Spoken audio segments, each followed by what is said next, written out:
Bus yang membawa rombongan peziarah asal Bandung tergelincir di Tol Cipularang.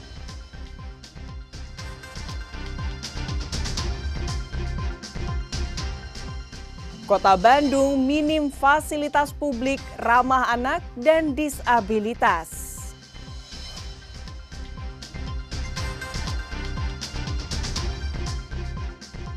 Warga berinovasi membuat alat pembakar sampah minim asap.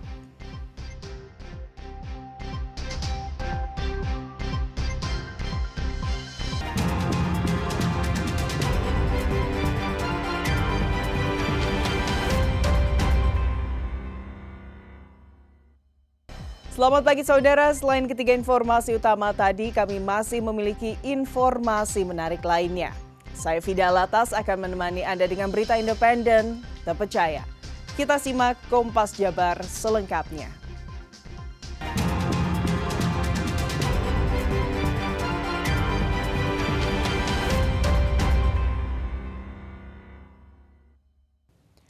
Saudara, diduga hilang kendali, bus yang membawa rombongan peziarah asal Bandung tergelincir dan terguling di ruas tol Cipularang, Purwakarta. Tidak ada korban jiwa dalam kejadian tersebut, namun sejumlah penumpang mengalami luka.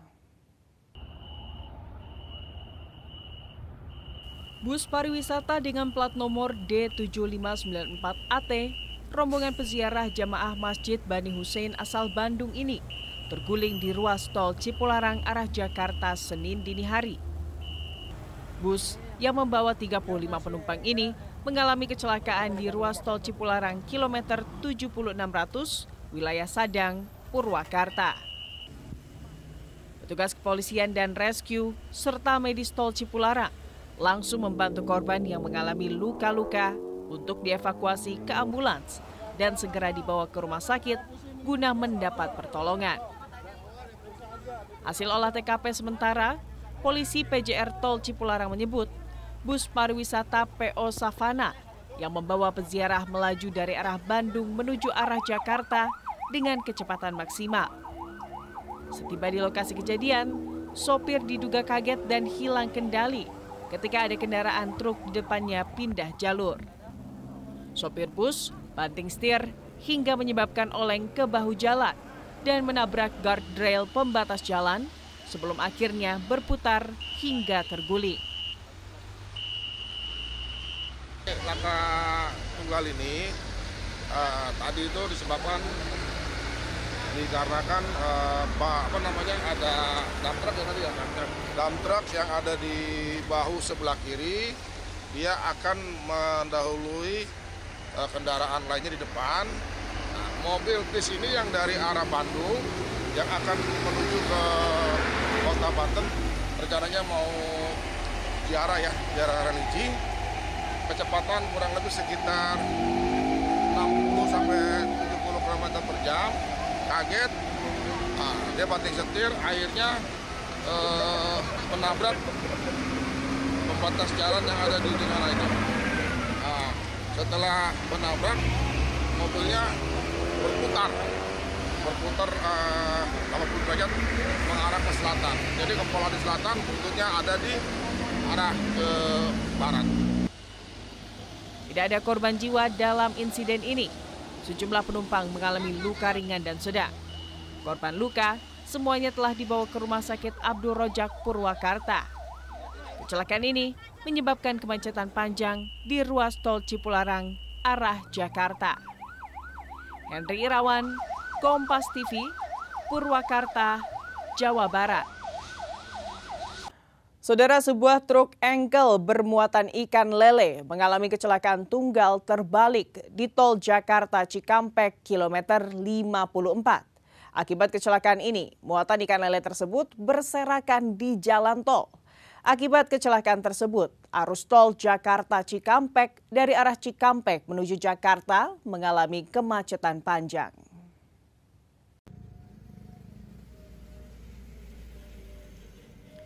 Proses evakuasi truk pengangkut lele dilakukan kepolisian bersama Jasa Marga Tol Jakarta Cikampek dengan mendatangkan derek Jasa Marga. Selama proses evakuasi, arus lalu lintas sempat ditutup hingga menimbulkan kemacetan panjang tol Cikampek arah Jakarta. Antrean panjang kendaraan terjadi dari titik lokasi kilometer 54 hingga kilometer 62. Belum diketahui penyebab pasti kecelakaan, namun akibat kecelakaan tersebut, pengemudi truk mengalami luka-luka dan harus dibawa ke rumah sakit untuk penanganan medis. Kasus kecelakaan tersebut kini ditangani oleh Unit Gakum Polres Karawang, Jawa Barat.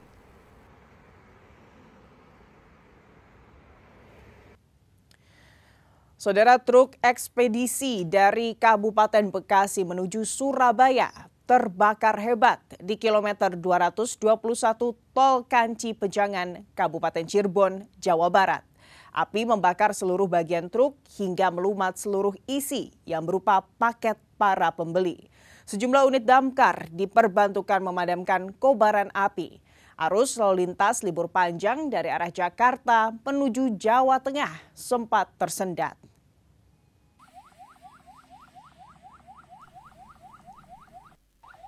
Kobaran api ini membakar hebat sebuah truk kontainer bernomor polisi B9743PEQ di kilometer 221 ruas tol Kanci Pejangan, Kecamatan Ciledug, Kabupaten Cirebon, Jumat petang. Api yang sangat besar tidak dapat dipadamkan hingga Jumat malam. Api membakar seluruh truk yang berukuran memanjang dan sangat besar. Bahkan, tempat penyimpanan yang berisi tumpukan paket milik para warga ludes terbakar. Iwan, supir truk ekspedisi menceritakan, ia mendapatkan informasi dari pengendara lain yang menyebut ada kepulan asap di bagian belakang. Iwan yang panik langsung berhenti. Namun ketika dilihat, api sudah membakar di bagian dalam truk kontainer. Beberapa detik kemudian, api dengan cepat menyambar ke bagian lain dan sangat besar. Itu yang ngasih tahu itu maunya grandman dari mana, dari sana tuh ngasih arah, Pak, ada asap kan. Sampai teriak. Kan posisi hujan kan di kaki kan hujan. Nah pas saya berhenti, saya tengok ada asap. Begitu saya lagi, terus nggak berani saya buka ini dalam. Nggak langsung dibuka soalnya takut ada apa-apa juga gitu. Melalui sambungan telepon, Eno Sujana, Kabid Kedaruratan Dinas Pemadam Kebakaran dan Penyelamatan menyampaikan sebanyak 4 unit armada diperbantukan untuk memadamkan api. Sejumlah petugas pengelola tol Kanci Pejangan juga terus berupaya memadamkan kobaran api yang terus membesar. Setelah 3 jam proses pemadaman, tim gabungan berhasil memadamkan seluruh kobaran api yang melahap truk. Mereka akan melakukan pemeriksaan lanjutan untuk mengetahui penyebab kebakaran tersebut. Tidak ada korban jiwa dalam kebakaran ini. Namun arus lalu lintas libur panjang dari arah Jakarta menuju Jawa Tengah sempat tersendat cukup panjang. Muhammad Syahri Romdon, Kompas TV, Cirebon, Jawa Barat. Saudara, retret kepala daerah gelombang kedua akhirnya resmi ditutup. Informasinya akan hadir usai jeda.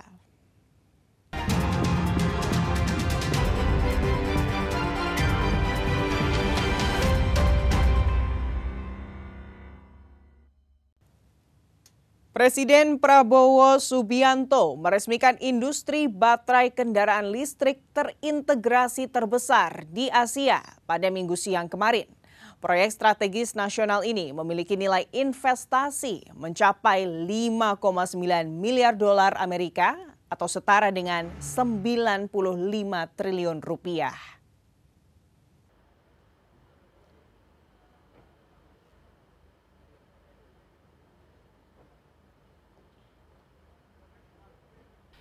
Industri terintegrasi ini meliputi 6 subproyek utama, mulai dari tambang nikel latrit di Halmahera Timur, fasilitas peleburan atau RKEF, pabrik hidrometalurgi, pabrik bahan katoda, hingga pabrik sel baterai litium ion di Karawang.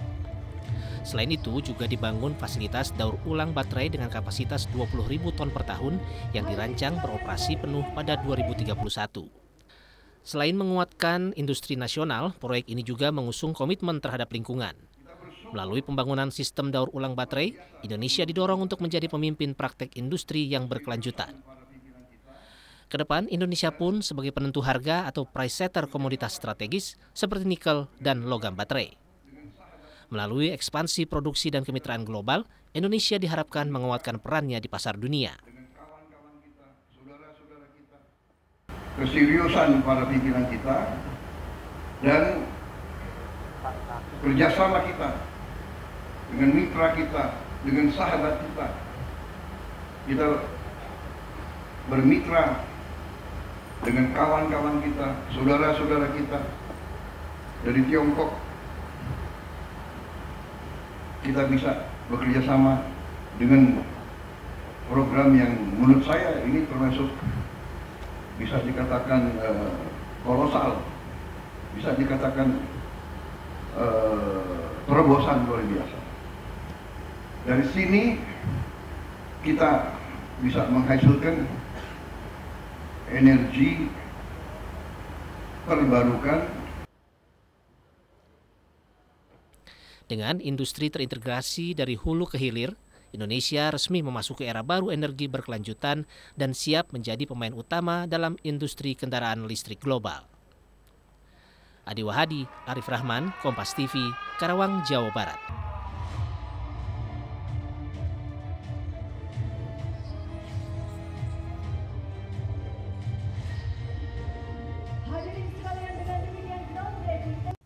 Saudara, Kota Bandung minim fasilitas publik ramah anak dan disabilitas. Salah satu fasilitas yang minim adalah trotoar. Tentunya masalah tersebut harus diatasi agar komitmen Kota Bandung untuk kota ramah disabilitas dapat terwujud.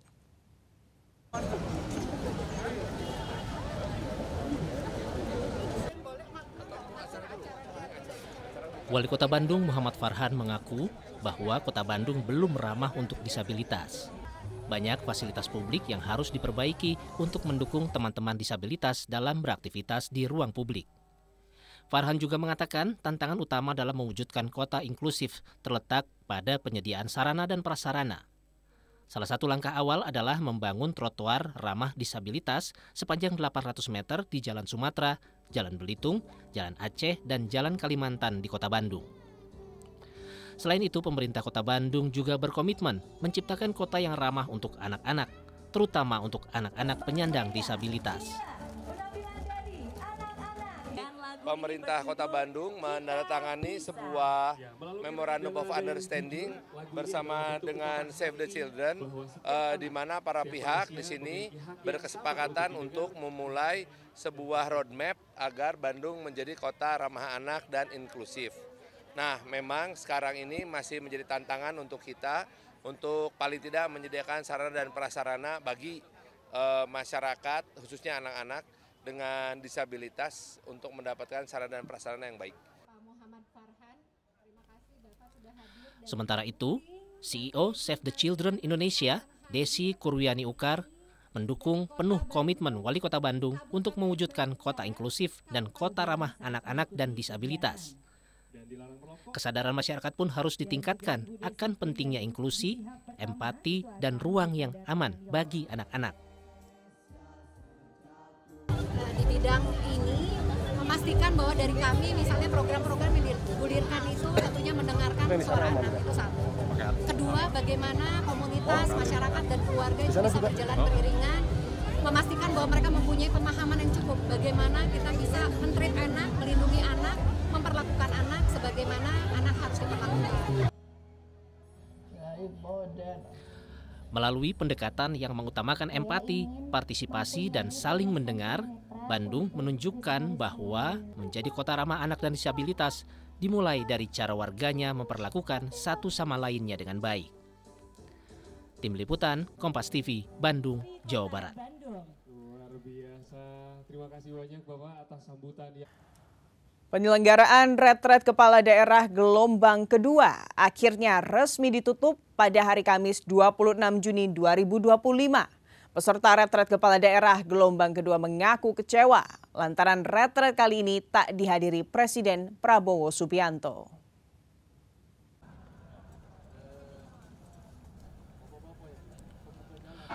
Penutupan retret kepala daerah gelombang 2 yang digelar di kampus Institut Pemerintahan Dalam Negeri Jatinangor, Sumedang, Jawa Barat tak dihadiri langsung oleh Presiden Prabowo Subianto karena ada agenda lawatan ke luar negeri. Merespon hal ini, Wakil Bupati Berau mengaku kecewa lantaran berharap dapat bertemu dan mendapatkan arahan secara langsung Presiden Prabowo di momen ini. Meski begitu, ia memahami jadwal yang berbenturan dan waktu yang tidak bisa dihindari. Harapan kita kan sejogjanya ada pemimpin republik ini yang membuka, paling tidak wapres, tapi ya tidak apa-apa lah, seorang menteri itu juga cukup baik bagi kami, dan ya karena jumlah kami yang tidak terlalu banyak, saya kira itu sudah sangat cukup. Apalagi Pak Wamendagri setiap saat dari pembukaan sampai hari ini penutupan, beliau terus dengan rajin dan terus semangat memberikan kita support. Retret kepala daerah gelombang 2 direspon positif para kepala daerah sebagai momen meningkatkan kapasitas kepemimpinan dan membangun keselarasan antar pemerintah daerah dan pusat. Di gelombang kedua ini, 86 kepala daerah yang sebelumnya berhalangan hadir karena sejumlah alasan seperti PSU dan sengketa menjadi pesertanya. Tim Liputan, Kompas TV, Sumedang, Jawa Barat. Saudara, warga berinovasi membuat alat pembakar sampah minim asap. Informasinya akan hadir usai jeda. Tetap bersama Kompas Jabar.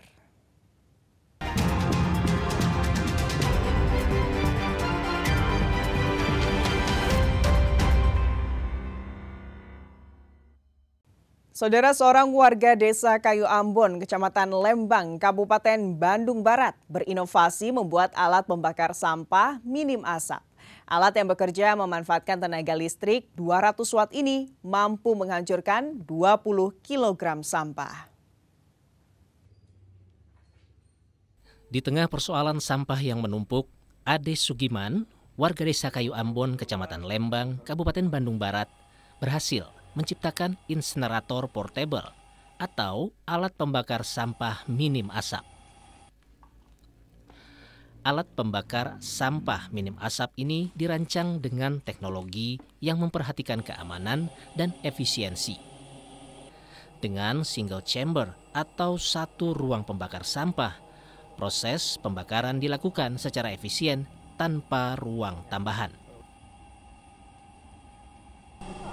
Emang ini harus agak dijauhkan ya dari kendaraan gitu ya, karena ini meskipun ini pakai semen anti panas, tapi masih ada. Untuk lebih amannya mendingan jauhkan dari motor, mobil gitu. Jadi harus ada ruang lah untuk ada space untuk untuk menempatkan alat ini gitu. Alat yang bekerja memanfaatkan tenaga listrik 200 watt ini mampu menghancurkan 20 kg sampah. Ade berharap alat pembakar sampah minim asap ini bisa menjadi solusi atas permasalahan sampah di kawasan Bandung Raya. Ahmad Fadilah, Kompas TV, Kabupaten Bandung Barat, Jawa Barat. Saudara, oleh-oleh di kota Bandung banyak sekali macamnya, mulai rasa yang manis hingga asin. Nah, oleh-oleh yang satu ini juga selalu diserbu wisatawan. Toko kue coklat berlapis-lapis tiramisu menjadi salah satunya. Antrean pembelinya mengular hingga keluar toko.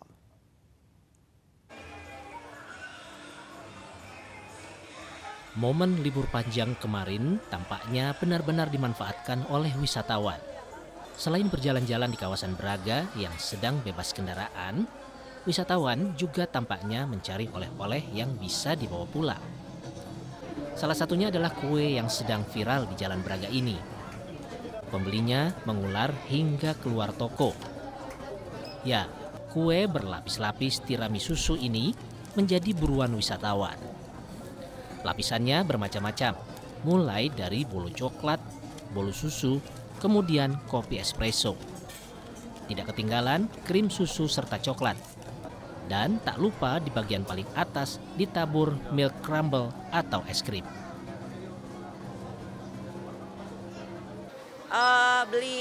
Aku beli banyak sih. Oleh-oleh. Ya oleh-oleh ya buat tangan. Iya, aku kan suka ke Bogor ya. Nah itu suka beli, tapi nggak santri yang di sini gitu. Jadi aku suka beli ya di sini. Kalau setiap ke Bogor. Iya betul. Yang paling rekomendasi ya. Harganya? Oke, karena yang paling best seller yang tiramisu yang bolu yang itu es crumble tuh, itu enak banget menurutku. Aku udah pernah nyoba. Menurut salah satu karyawan toko, momen libur panjang Tahun Baru Islam kemarin, omsetnya jadi meningkat. Rata-rata dari semua kota juga ada, kadang dari Jakarta, dari misalnya dari luar pulau atau dalam pulau, dan kebanyakan juga dari Bandung juga ada. Iya. Lihat kondisi longan kayak gini mas, libur panjang. Ya. Omsetnya peningkatannya gimana? Luar biasa. Luar biasa ya. Respon dari pembeli gimana nih mas? Respon dari pembeli cukup, jadi kebanyakannya yang penasaran dan kembali lagi karena rasanya yang enak gitu. Harga kue di toko ini bervariasi, mulai dari Rp12.000 hingga Rp98.000. Tim Liputan, Kompas TV, Bandung, Jawa Barat. Saudara, dengan berakhir informasi tadi sekaligus mengakhiri Kompas Jabar episode hari ini. Saya Fida Latas beserta kru yang bertugas mengucapkan terima kasih dan sampai jumpa.